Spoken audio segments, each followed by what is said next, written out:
another video. I'm Jess and I'm one of the creative designers here at Sizzix. Today I am doing an Eileen Hull focused make and video, and I've already started to cut pieces out, so I'm just going to jump straight into it. But I'm going to be making one of her amazing box dies, so I've actually got it in packaging just to show you. This is Geometric Box number 1, and I'm going to show you guys how to piece it all together, how it works, and kind of how to decorate it, and even show you how you can incorporate one of her amazing embossing folders to decorate this, and show you some fun ways that you can use it. So I've actually pre-cut a couple of pieces already, and with these dies you want to use, this is our mat board, so this is a clear, not a clear, a wide board. The packaging is clear. And this is really good because it's really nice and sturdy, but it's got that nice white finish. We do also have something called mixed media board, which comes in white and grey, which you can also use, but the mat board is a little thicker, and with that nice white finish, it just means it's going to look a little cleaner. So I just take a sheet of that. I'm just going to pop that down here. A sheet of that, and this is going to work along the length of the die. So this is a Biggs die. The Geometric Box is a Biggs die, so it's a steel rule die, so obviously we can cut things like our mat board, which are thicker materials, and it is an extended die, so you're going to need either a Big Shot Plus, so an A4 size machine, or you can even actually use your Big Shot machine with this and just use extended plates. So you normally get your plates that come up to about there from the top, but you can get extended plates that you can buy separately, and that means you can use this kind of die with your regular Big Shot. But I'm going to use the Big Shot Plus today, and I'm just going to sandwich this in between my 2 clear plates. Let's pop that through. Really nice and easy to cut, so don't worry about that. I'm just going to cut that out. So I'm actually going to move this bit to one side because I've already cut everything out once already, but there's only one certain piece of the die that you need to cut twice, so that's why I've cut it twice and shown you the second time. So I'm just going to move that bit to one side because the bit that I want twice is this bit. Okay, so this bit you want to cut 2 times because this is going to make the outside of the box. These bits you only really need to do one of if you're just adding a base. If you're adding a lid, you want to do 2 of these as well, but I'm just doing a base on mine today. And then you'll see that it scores along these lines and it folds really, really nicely. So literally just folds like that, and then it has a little tab that you fold over as well. So I'll just do it with this one as well. Literally just fold it along those lines, and then just fold your tab, and it's super easy to do, and the mat board is fantastic for this because it holds its shape but it still manages to fold along those score lines without cutting or breaking or anything like that. So you want 2 of those, and they're going to slot together like so and create your box. Now there's a few ways you can do this. You could use hot glue, you could use regular glue. I like to use double-sided tape, just because I find it's more precise, it's less messy. So I'm literally just taking some double-sided tape and just placing that along those tab lines. We do have our pin adhesive roller, but I was worried that it would go over the lines, so that's why I'm not using that today. But I think a hot glue gun would work great as well. So you just want to peel that off on both sides. If you've got a bit overhanging, just fold it over and then line it up. So what you can do is do one side first, so align it along that fold, and then on the other side join it up and make sure it's perfectly aligned. There's another thing about using something like double-sided tape. It gives you room to kind of easily pull it apart if you don't align it perfectly the first time. So you're going to end up with something like that, okay? And then to secure it a little bit more, we obviously need to pop the base section on. So this is the base section that cuts from that same die, and it just has those tabs that fold just like the side bits, and I've just popped some double-sided tape on there as well. This is a really nice, easy one to get yourself started, guys, if you are new to box making or new to Eileen's dies.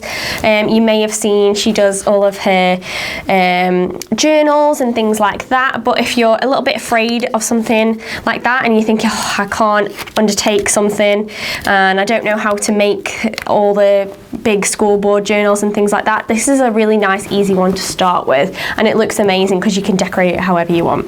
So literally just fold those in, and then what I like to do is just slot it in really easily. I said easily and then it didn't go in. There we go. Takes a bit of practice, but you'll get there. And it just shows that your tape's doing the job if your fingers are sticking to it.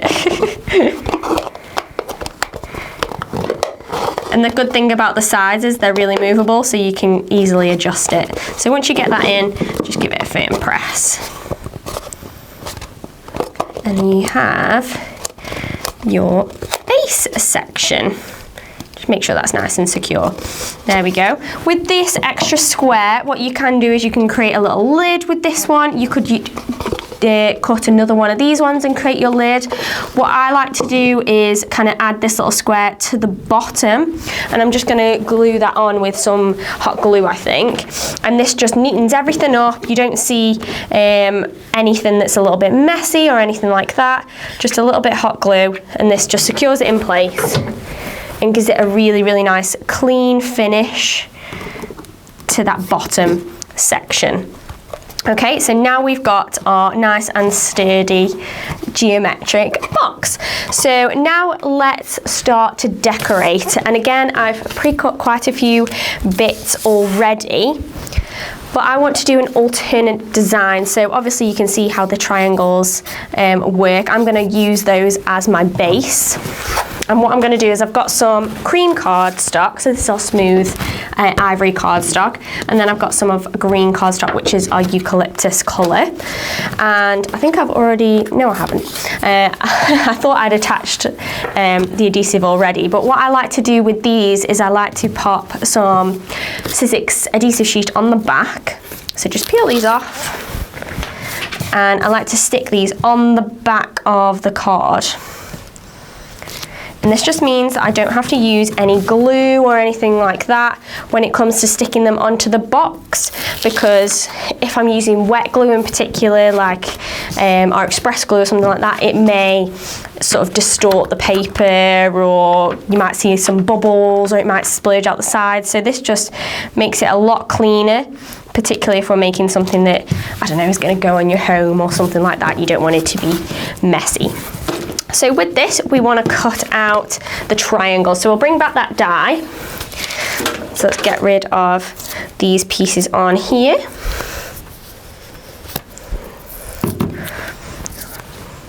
And leave that one in there. And then place these down, so it doesn't particularly matter which way.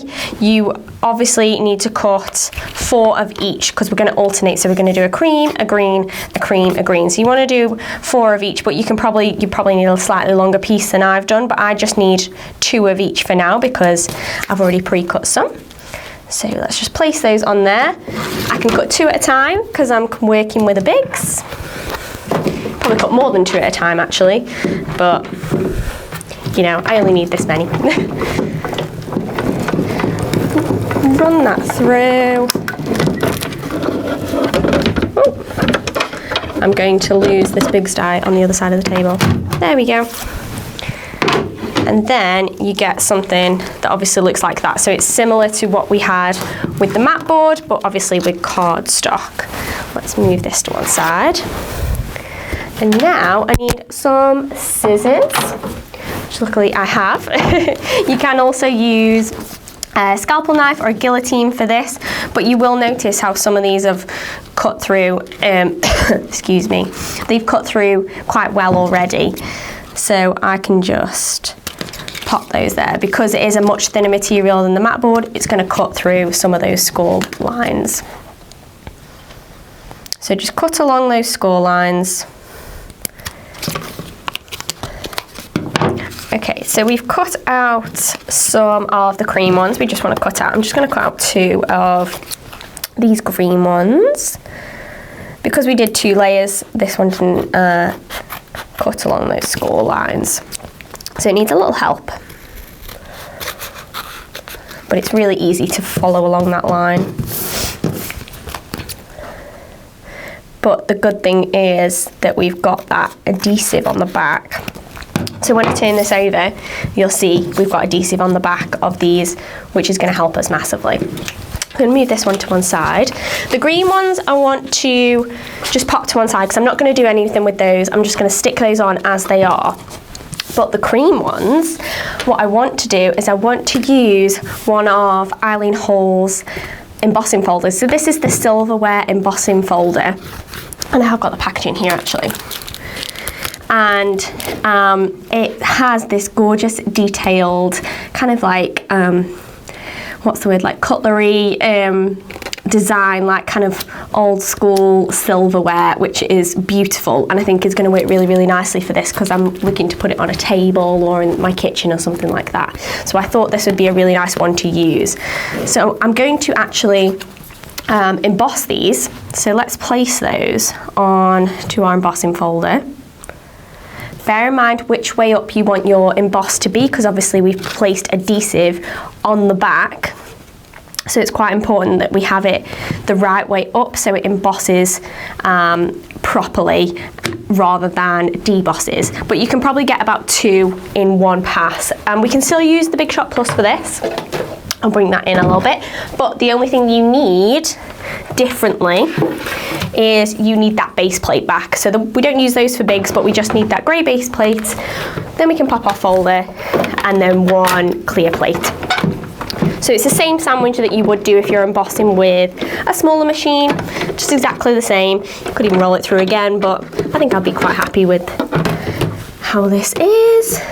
And then let's move this out. We have this gorgeous emboss on this ivory cardstock. Now, to bring it to life, because sometimes on the lighter cardstock you can't see it quite as well, we're going to add just a little bit of gold luster wax. So literally, I'm just going to take some on my finger. And I've probably got a bit of spare cardstock here actually, because I quite often like to just take off a little bit excess from there and then rub, let's do this one, rub this over the design and you'll just see it pick up on those details.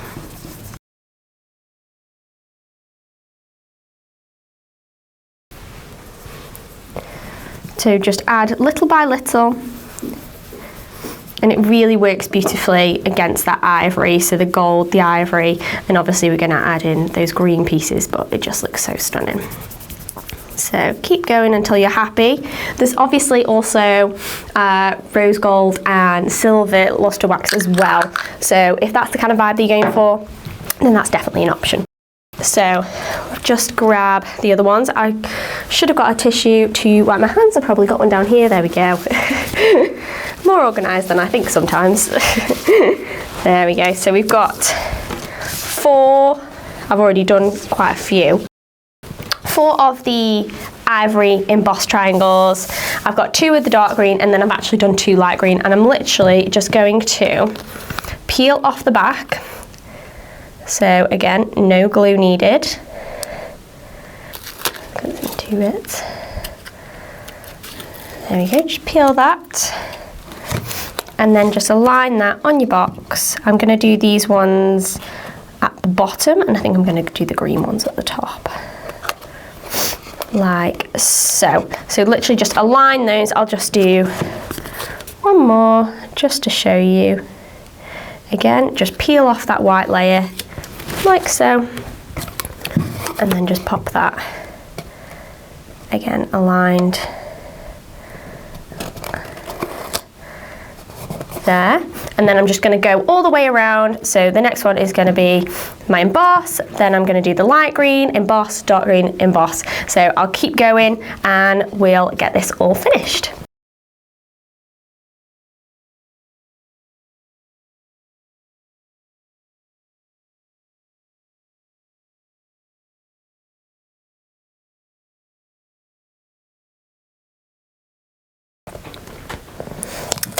Okay, so I'm just placing that last one on there, and you can see if I just turn that around, we've literally alternated with the cream emboss with the gold luster wax, and then 2 tones of green cardstock. So we've got the pear and the eucalyptus, and I think the green, the gold and the ivory just work really, really nicely together. But obviously you can use whatever colours you want, and you could even change up the embossing folder. I just wanted to showcase this gorgeous silverware one. So I think, say if I was having a dinner party, I think I've got some cutlery hiding down here.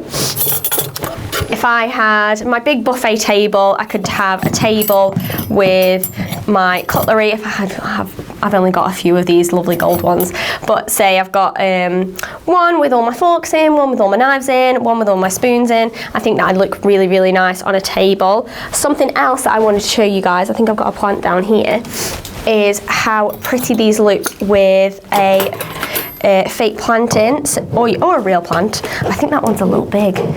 Let me see if I've got a smaller one. I've probably got a smaller one at the back here. I'm hoping that one will fit, or I can pull one out. I can deface a plant. Oh, it's not going to fit. I wanted one to be able to fit.